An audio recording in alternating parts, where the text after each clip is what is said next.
एक छोटे से कस्बे में एक सरकारी स्कूल की मौलमा नूरा अपने सादा मिजाज और ईमानदारी के लिए मशहूर थी। वो हर सुबह साइकिल पर स्कूल जाती, बच्चों को पढ़ाती और शाम को वापस घर लौट आती। लेकिन कस्बे के लोग जानते थे कि स्कूल की हालत बहुत खराब थी। दीवारें टूटी हुई थीं, छत से पानी टपकता था और बच्चों के पास किताबें भी नहीं थीं। एक दिन नूरा ने सोचा, इतनी फंडिंग आने के बावजूद स्कूल बेहतर क्यों नहीं हो रहा। अगले दिन वो ब्लॉक ऑफिस पहुंची, जहां तालीमी अफसर रमेश तिवारी बैठे थे। नूरा ने मौद्दबाना लहजे में कहा, सर, हमारे स्कूल में फंड आने के बावजूद कोई काम नहीं हुआ। बच्चे धूप में पढ़ते हैं, बराए करम तहकीकात करवाइए। रमेश हंसकर बोला, मैडम, सिस्टम ऐसे ही चलता है, थोड़ा बहुत हिस्सा ऊपर भी जाता है, तुम चाहो तो तुम्हें भी कुछ मिल सकता है।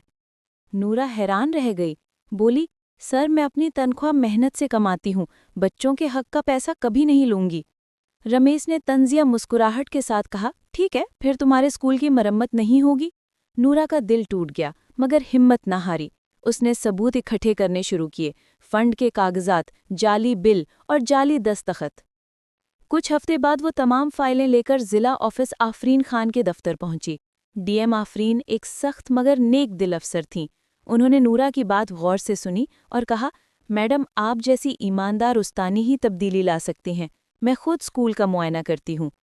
अगले दिन डीएम आफरीन बगैर इत्तला के स्कूल पहुंच गईं। बच्चे धूप में बैठे थे, दीवारों में दरारें थीं और स्टाफ में सिर्फ नूरा अकेली थी। डीएम ने पूछा, बाकी असातिज़ा कहाँ हैं? नूरा ने जवाब दिया, मैडम, बाकी सब महीने में सिर्फ 2 दिन आते हैं दस्तखत करने के लिए।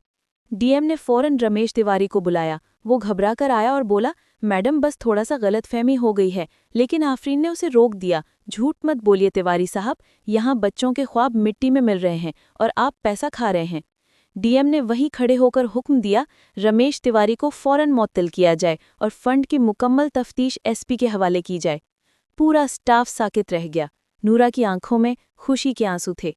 आफरीन ने उसकी तरफ देखकर कहा, आप जैसे लोग ही इस मुल्क की असल ताकत है। आपने खौफ के आगे सर नहीं झुकाया। उस दिन के बाद स्कूल की मरम्मत शुरू हो गई। नई मेज़ें, नए पंखे और बच्चों के लिए किताबें, सब कुछ सही तरीके से पहुंचने लगा। नूरा रोज़ बच्चों से कहती, बेटो, अगर कोई गलत काम करे तो चुप न रहना, सच बोलना, क्योंकि सच की आवाज़ ही इंसाफ की पहली सीढ़ी होती है। रफ्ता रफ्ता पूरा कस्बा बदल गया। अब बच्चे मुस्कुराते हुए स्कूल जाते थे और नूरा अब सिर्फ एक उस्तादा नहीं बल्कि ईमानदारी की एक मिसाल बन चुकी थी।